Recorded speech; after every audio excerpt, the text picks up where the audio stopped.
Welcome everyone to another episode of the In the Hot Seat podcast, and this episode is all about TNA No Surrender and WWE Elimination Chamber.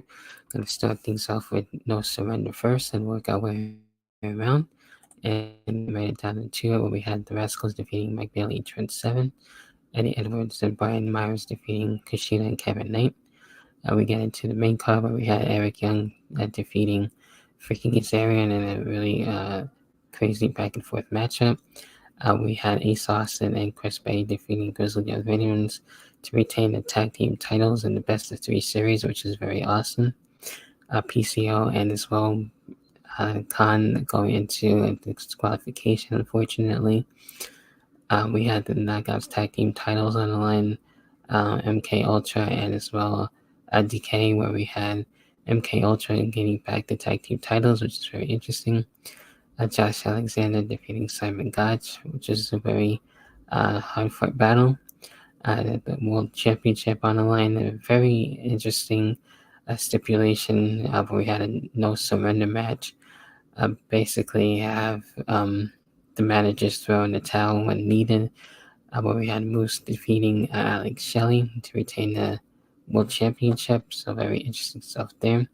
We had Jordan Grace defeating Giselle Shaw, and being able to have a really awesome back and forth match. And the main event, the X Division Championship, Mustafa Ali defeating Chris Sabin in a really awesome back and forth matchup, and Mustafa Ali getting the X Division Championship in his debut, which is really awesome there. And then we get into WWE Elimination Chamber, where we had only one kickoff match where we had the Kabuki Warriors defeating Candice LeRae and the Hartwell to remain the tag team champions, where we also had, in no particular order, with everything else, we had the Women's Elimination Chamber match. We had Bianca Belair, Liv Morgan, Tiffany Stratton, Raquel Rodriguez, Naomi, and Becky Lynch all in this one, and a really fun back and forth matchup, where Tiffany Stratton was probably one of the MVPs of the matchup besides Naomi. Becky Lynch able to win. I'm very happy about that. And then we get into the tag team titles, where we had the Judgment Day, Delia Pita and Tyler Bate. The Judgment Day actually getting the tag team titles and retaining there.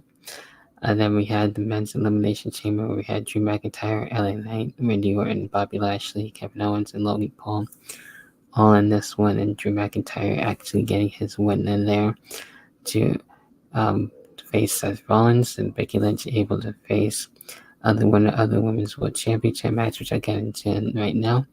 Rhea Ripley defeating Nia Jax and being able to retain her Women's World Championship and face Becky Lynch at WrestleMania. And that's it when it comes to Elimination Chamber. Those are my thoughts. What are your own thoughts?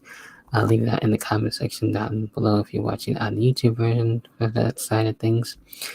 And let me know what you thought about both of No Surrender and WWE Elimination Chamber. And definitely check out the link tree. As always, I'll leave a like, subscribe, and hit the notification for the YouTube version. As always, and I'll catch everyone next time for another episode of the In the Hot Seat podcast.